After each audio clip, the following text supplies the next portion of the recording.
Kecamatan Pontianak Kota, Timur, Barat, Selatan, Utara, dan Tenggara. Lokasi penelitian yang kami pilih adalah Pontianak Utara. Tepatnya di Kelurahan Siatan Hilir yang beralamatkan Jalan Sungai Selamat, RT 3, RW 17, Kelurahan Siatan Hilir, dengan jarak tempuh 12 km. Kelurahan Siatan Hilir merupakan daerah penghasil tertinggi di Kota Pontianak dalam kategori komoditas hortikultura, yaitu sayuran. Berkat kondisi geografisnya yang strategis dan tanah yang subur, Siatan Hilir mampu menghasilkan beragam jenis sayuran yang berkualitas.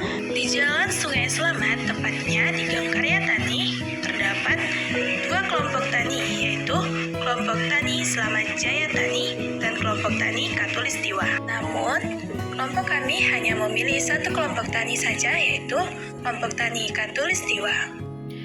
Adapun program pemerintah yang pernah didapat oleh kelompok tani Katulistiwa yaitu Alsintan berupa traktor, arko, dan plastik mulsa. Kemudian pupuk subsidi, bantuan pestisida, dan penggalakan cabai, serta penyuluhan yang dilakukan 2 kali dalam 1 bulan. Namun, sejak tahun 2019 hingga saat ini, program tersebut sudah tidak berjalan dengan baik.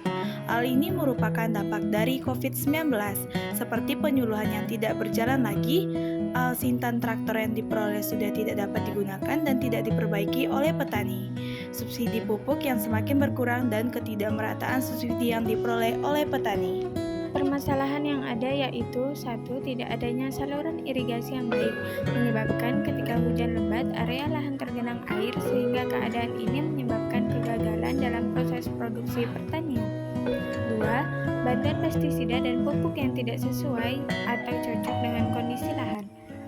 Program yang diusulkan ke pemerintah adalah berupa bantuan pembuatan saluran irigasi yang memadai seperti diperlukannya saluran air, pintu air, dan jaringan drainase yang efisien untuk memastikan pasokan air yang cukup dan pengendalian tingkat air yang sesuai.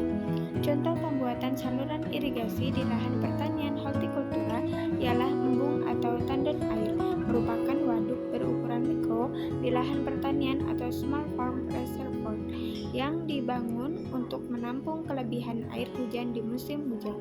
Embung merupakan salah satu teknik yang sangat sesuai di segala jenis agroekosistem.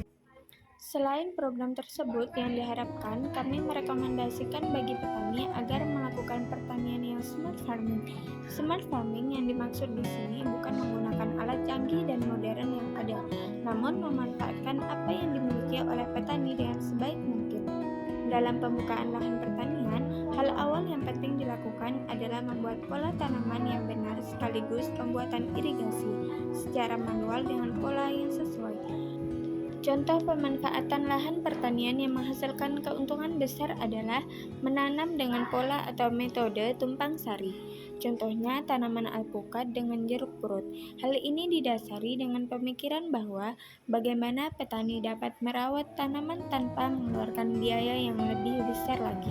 Pada contoh kasus tersebut, perawatan tanaman alpukat dapat dilakukan tanpa mengeluarkan modal lagi, karena dari hasil penjualan daun jeruk purut sudah cukup membayar buruh untuk merawat alpukat.